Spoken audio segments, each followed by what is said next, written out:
Greetings to all dear students. I welcome you to my PPS e-learning channel. I am fit and fine here and I hope you'll be also fit and fine at your home. Today we are going to read the second part of the first lesson. The name of the lesson is The Portrait of a Lady. This is the lesson of class 11th CBSE. Today we will look at line by line explanation of this part 2. But before reading the story, I just ask you to take a pencil in your hand and open your book and keep noting the difficult words meaning and other important things where you feel like noting.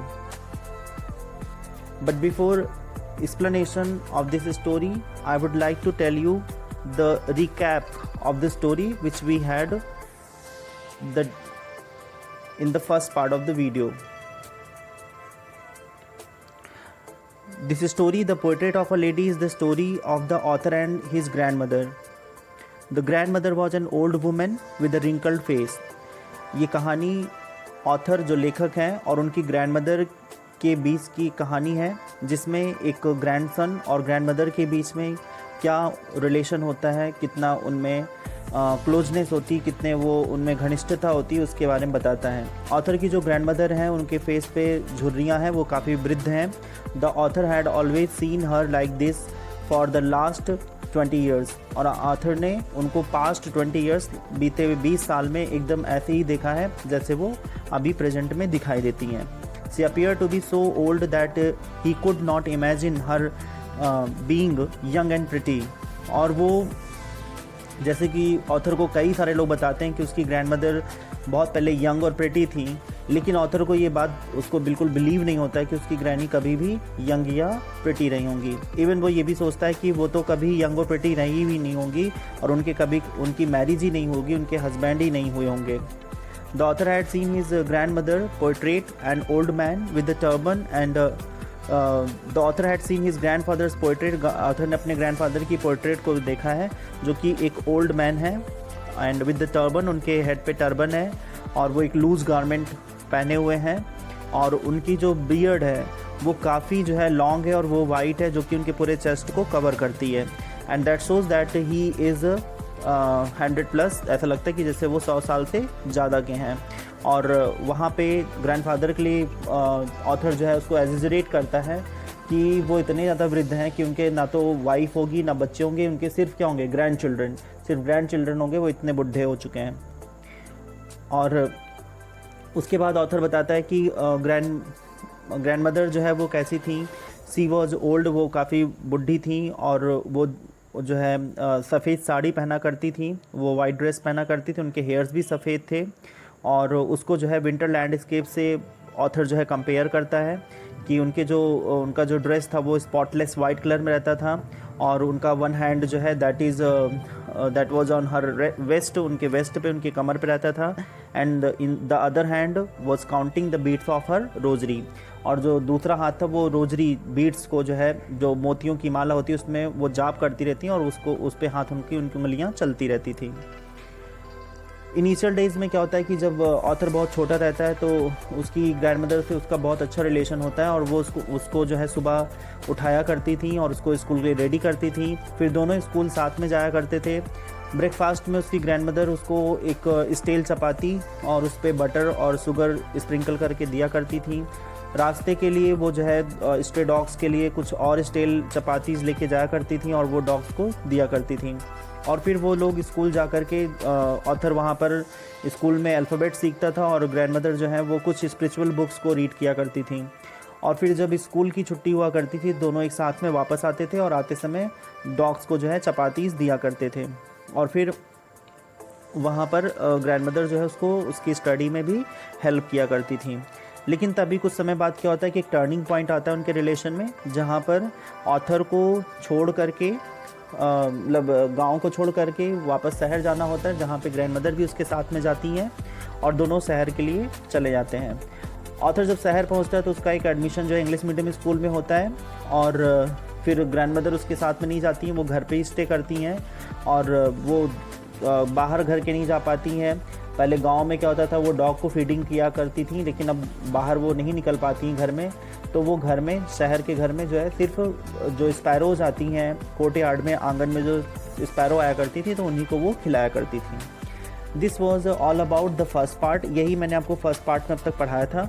Let's move to the second part of the story and we are going to start the story from number 4। Page number 4 में जो last paragraph है, as the years rolled by, वहाँ से हम start करते हैं।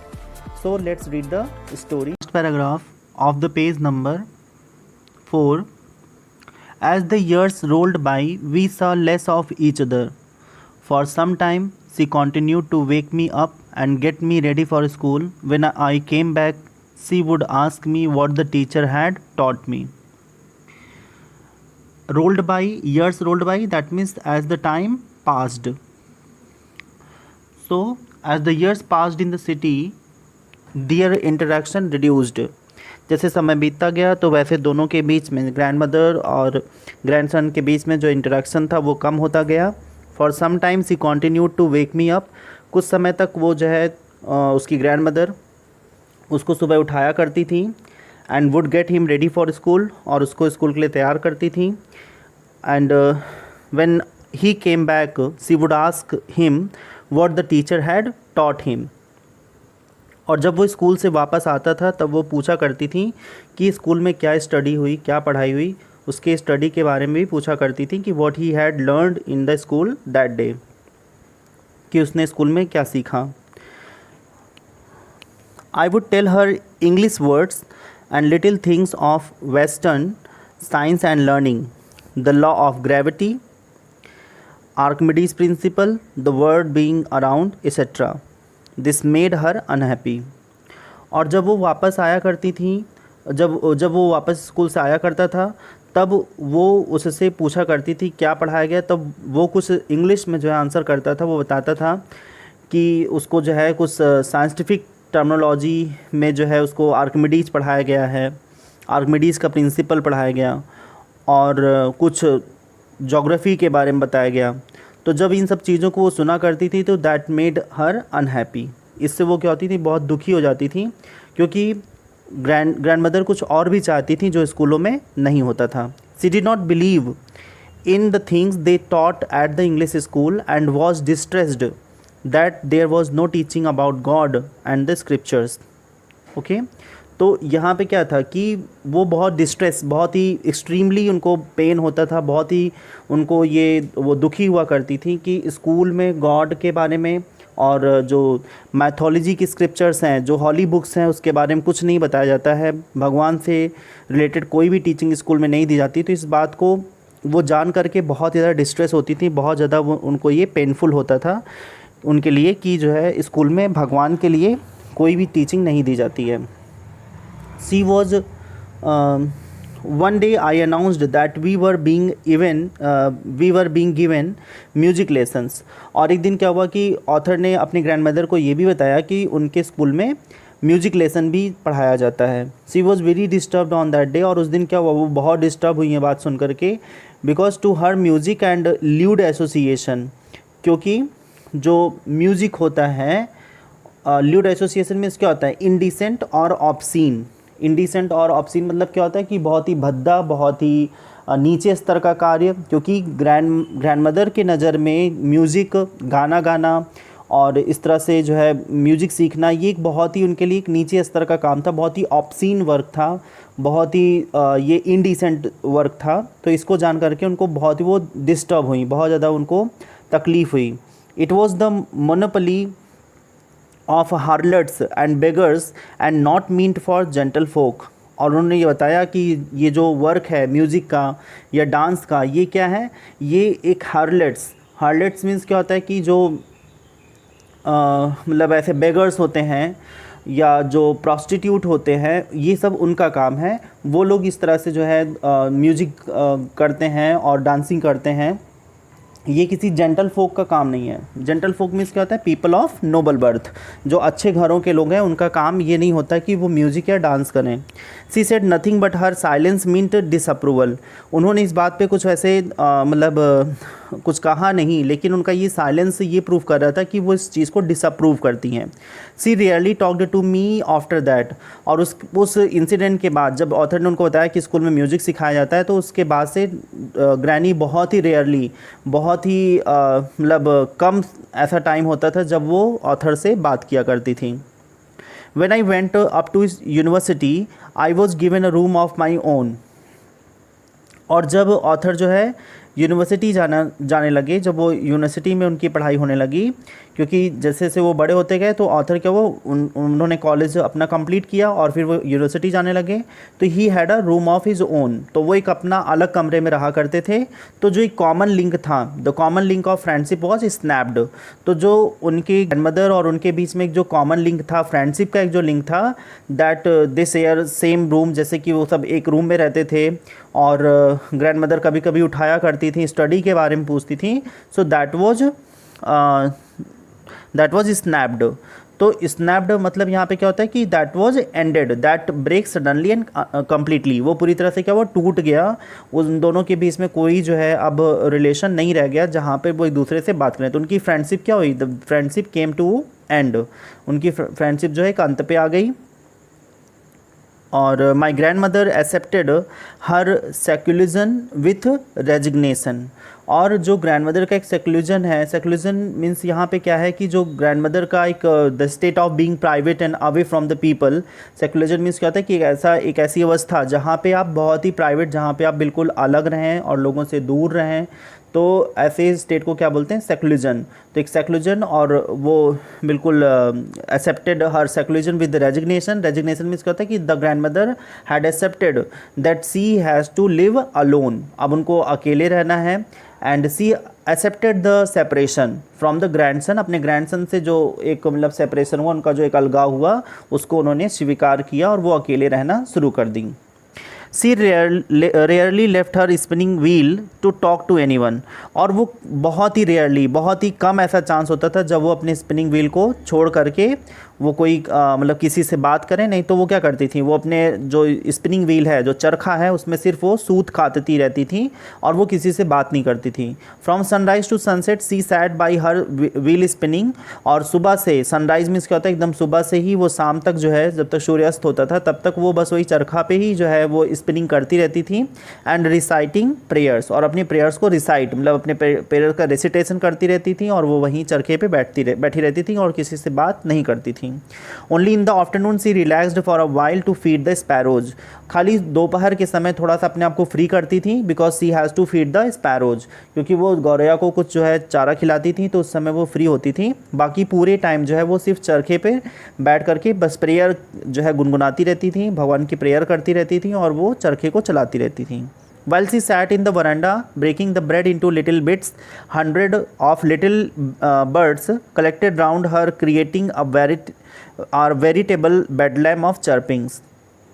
और जब वो गौरैया को खाना खिलाया करती थी वरंडा में, तो क्या होता था कि वहाँ पर बहुत सारी जो है बर्ड्स आती थी वहाँ पर, जब वो ब्रेड क्रम्स मीन्स क्या होता है कि ब्रेड जो बिट्स होते हैं, ब्रेड बिट्स को बोलते हैं ब्रेड क्रम्स, तो ब्रेड के जो स्मॉल पीसेस होते हैं उसको वो तोड़ करके वो जो है गौरैया को खिलाती थी। और वहाँ पर उस समय 100 ऑफ बर्ड्स कलेक्ट हो जाती थी, और वो कलेक्ट होने के बाद वो सारी बर्ड्स क्या करती थी, दे स्टार्ट चर्पिंग, वो बहुत ज़्यादा चर्पिंग करती थी, बहुत चहचहाती थी, बहुत वहाँ पे एक नॉइज़ हुआ करती थी। और इन सब चीज़ों को करने के बाद ग्रैंड मदर को बहुत अच्छा लगता था कि वहाँ पर बर्ड्स आ रही हैं और वो मतलब वहाँ पे चर्पिंग कर रही हैं, तो इन सब चीज़ें ग्रैंड मदर को बहुत अच्छी लगती थी। Some came and perched on her legs, कुछ उसमें से चिड़िया आती थी जो उनके पर्च मीन्स क्या होता है, सैट, जब भी कभी बर्ड्स कहीं पर बैठती हैं आकर के, तो उसके लिए हम लोग सिट या सैट का यूज़ नहीं करते हैं, वहाँ पे एक मोस्ट अप्रोप्रिएट वर्ड है पर्च। तो बर्ड्स का बैठना वो क्या कहलाएगा, पर्च होता है। तो यहाँ पे पर्च्ड, कुछ चिड़िया क्या होती थी, आती थी जो उनके लेग्स पर बैठ जाया करती थी, अदर्स ऑन हर शोल्डर्स, और कुछ क्या होती थी उनके कंधों पर बैठ जाती थी, some even sat on her head, और कुछ चिड़िया तो ऐसी होती थी कि वो यहाँ तक कि उनके सर पर बैठ जाती थी। तो कुछ पैर पे बैठती थी, कुछ कंधे पे बैठ जाती थी, और कुछ उनके सर पे बैठ जाया करती थी।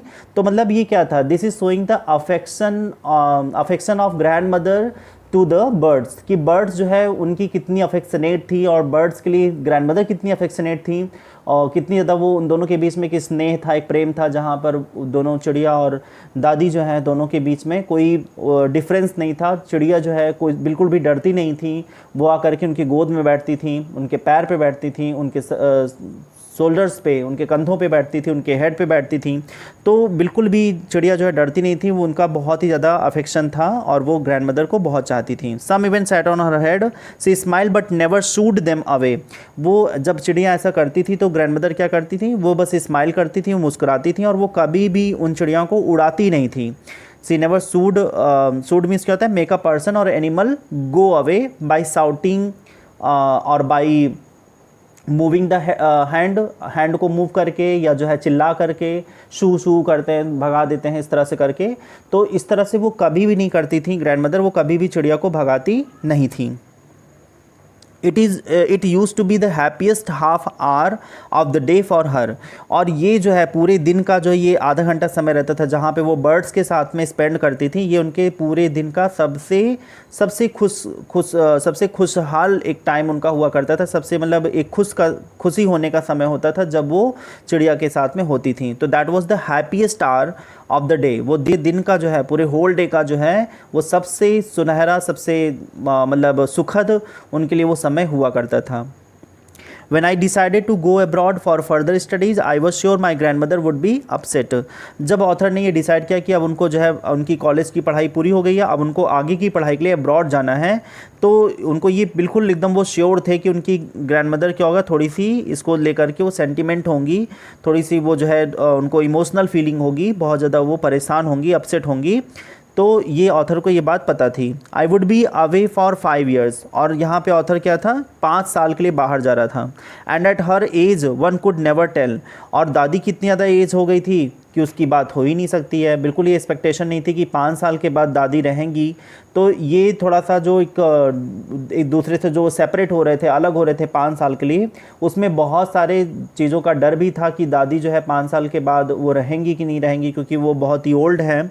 तो ये सारे वहाँ पर बहुत सारे इमोशन थे और इसको लेकर के जो ऑथर है वो भी बहुत डिस्टर्ब थे और उनको ये आशा थी कि उनकी दादी भी इस पर बहुत ज़्यादा डिस्टर्ब होगी। And at her age one could never tell, और क्योंकि उनकी जो एक अवस्था है, उनकी जो एक एज है, उनकी जो आयु है, उस पर कोई बता नहीं सकता कि वो अगले 5 साल जिंदा रहेंगी या नहीं।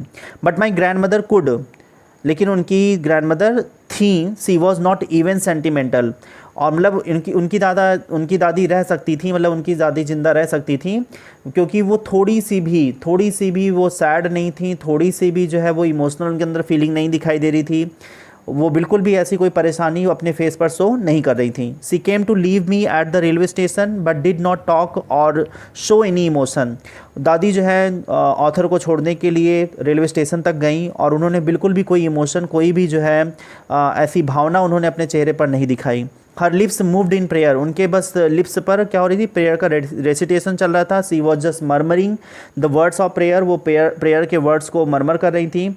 हर mind was lost in prayer, उनका पूरा जो है मन, उनका पूरा ध्यान कहाँ था, प्रार्थना में था, भगवान की प्रार्थना में था। Her fingers were busy telling the beads of her rosary, और जो क्या होता है कि जब लोग मंत्र पढ़ते हैं तो क्या करते हैं, बीट्स की जो बीट्स में से होता है जो मोतियाँ होती हैं उसकी वो काउंटिंग करते रहते हैं, कि जैसे उन्होंने एक मंत्र को चैंट किया तो उसको वो उतनी बीट्स को नीचे गिरा देते हैं। तो इस तरह से वो उस बीट्स को काउंट कर रही थी और वो प्रेयर को जो है रेसिटेट कर रही थी अपने माउथ में, तो उसमें वो बिजी थी, उनका पूरा मन जो है जाप और पूजा में था। Silently she kissed my forehead and when I left I cherished the most imprint as perhaps the last sign of physical contact between us। और फिर क्या हुआ, अचानक से दादी जब देखती कि उनका जो है ग्रैंडसन जा रहा है तो वो आके अचानक से उसके फोरहेड पर उसके माथे को चूम लेती हैं। और ये क्या होता है कि ऑथर के लिए ये एक बहुत ही यादगार एक समय होता है जहाँ पे एक मॉइस्ट मीन्स क्या होता है, एक वेट, जैसे क्या होता है जब वो किस करती हैं उसके फोरहेड पे तो एक मॉइस्ट इम्प्रिंट उसके फोरहेड पे बन जाता है। शायद यहाँ पर ऑथर ये सोचता है कि एक लास्ट एक फिजिकल कॉन्टैक्ट, मतलब एक लास्ट एक अफेक्शन है उसकी ग्रैंड मदर का, जहाँ पे वो प्यार से आकर उसे चूमती हैं, और ये शायद एक लास्ट अफेक्शन रहेगा उन ग्रैंड मदर का, क्योंकि यहाँ पर ऑथर 5 साल के लिए बाहर जा रहा है और वो सोच रहा है शायद लौटने के बाद उसको ग्रैंड मदर देखने को ना मिले। But that was not so, लेकिन ऐसा हुआ नहीं। After 5 years I came back home, ये अपने घर वापस आए, and was met by her at the station. और दादी कहाँ पहुँची? फिर स्टेशन पहुँची ऑथर को लेने के लिए। दादी बिल्कुल एकदम फिट और हेल्दी थी और उनको कुछ नहीं हुआ, वो फिर से जैसे छोड़ने आई थी उस तरह से वो लेने के लिए भी पहुँची। She did not look a day older, और जैसे वो 20 साल में दिख रही थी कि 20 साल से वैसी ही दिख रही थी, उनमें कोई चेंज नहीं हुआ था। वैसे अभी भी जब वो स्टेशन पे आया 5 साल बाद, तब वैसी फिर से एकदम वैसी ही दिख रही थी। एक थोड़ा सा भी और ओल्डर नहीं दिखाई दी, थोड़ी सी भी और बुढ़ी नहीं दिखाई दी, जैसी वो उस समय थी वैसी ही वो दिखाई दे रही थी। She still had no time for words, and while she clasped me in her arms I could hear her reciting her prayers.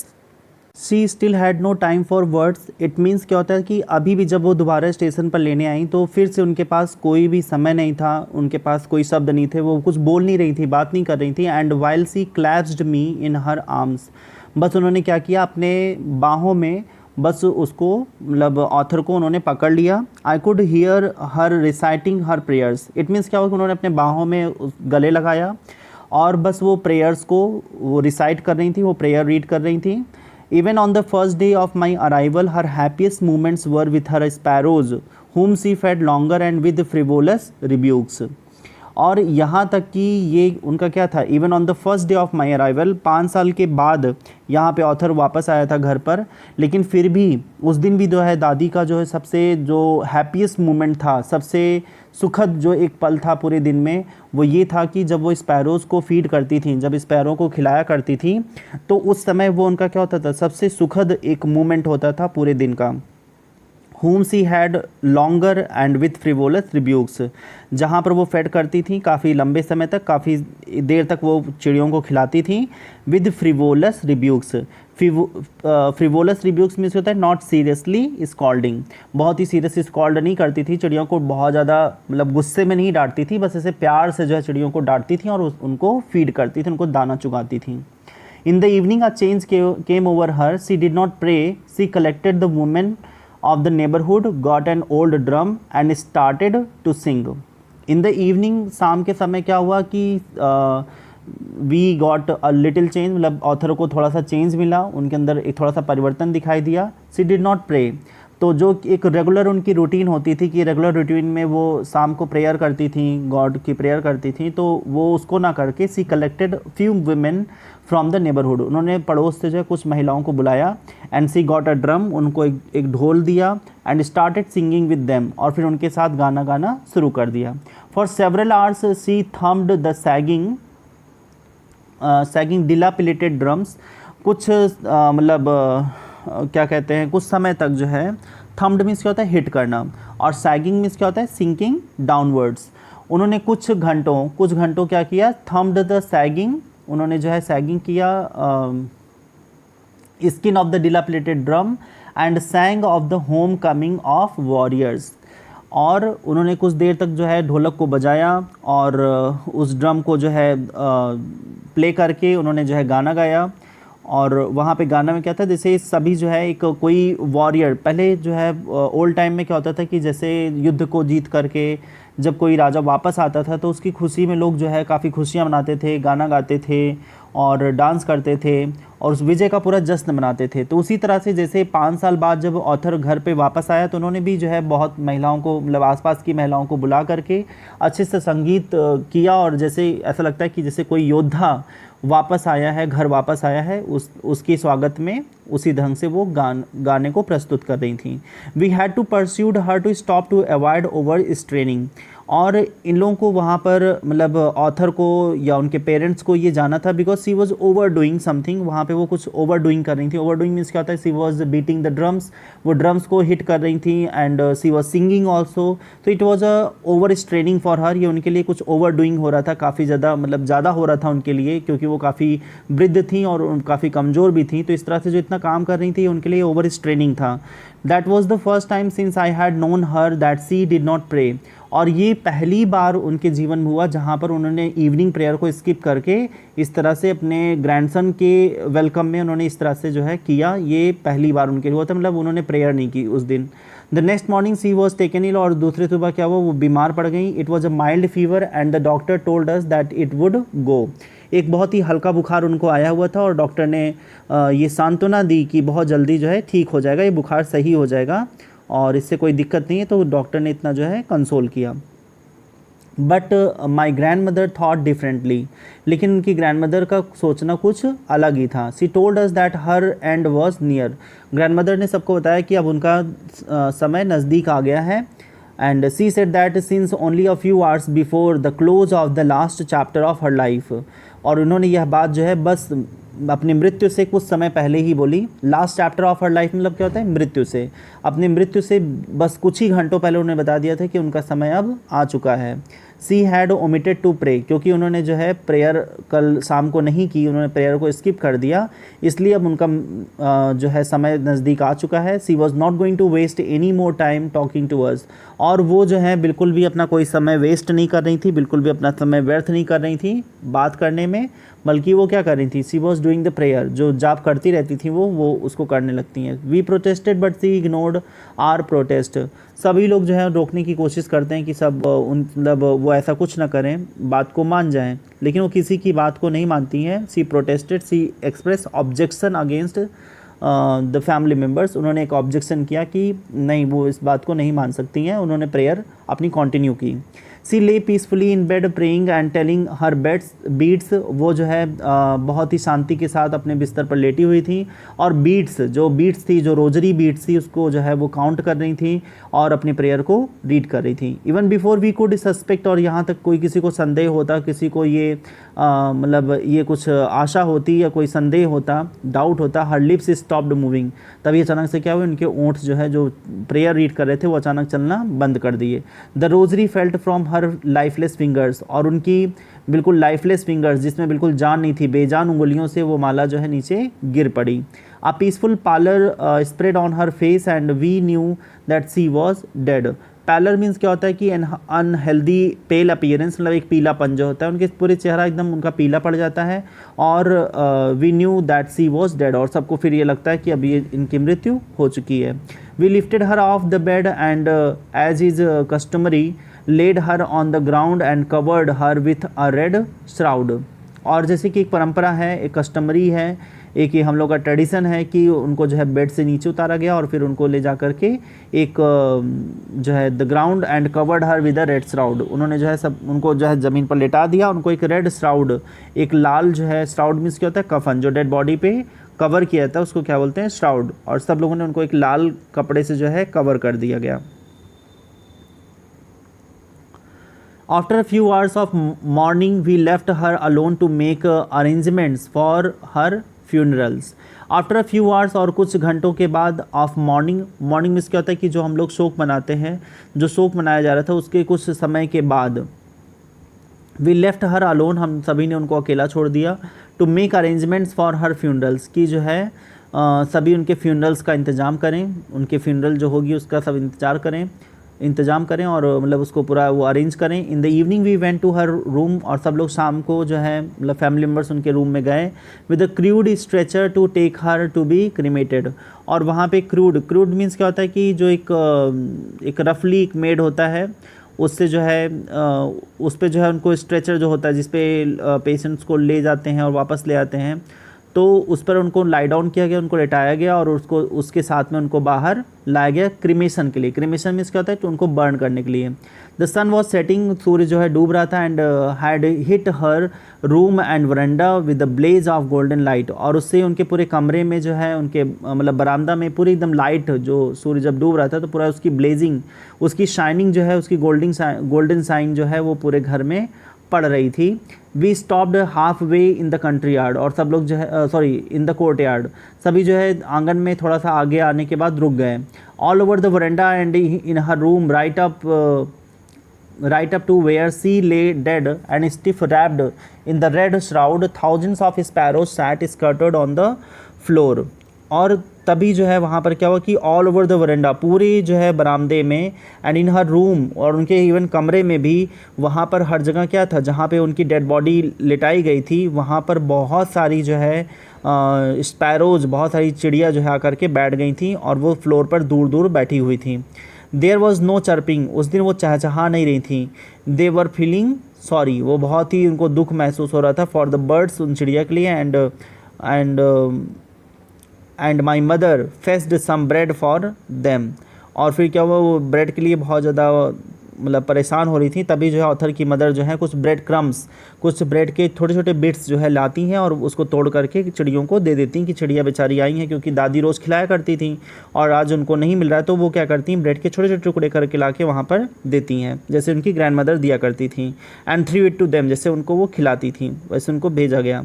The sparrows took no notice of the bread, लेकिन किसी भी गौरैया ने, किसी भी चिड़िया ने जो है उस ब्रेड के क्रम्स को बिल्कुल ध्यान नहीं दिया। When we carried my grand mother's corpse off, they flu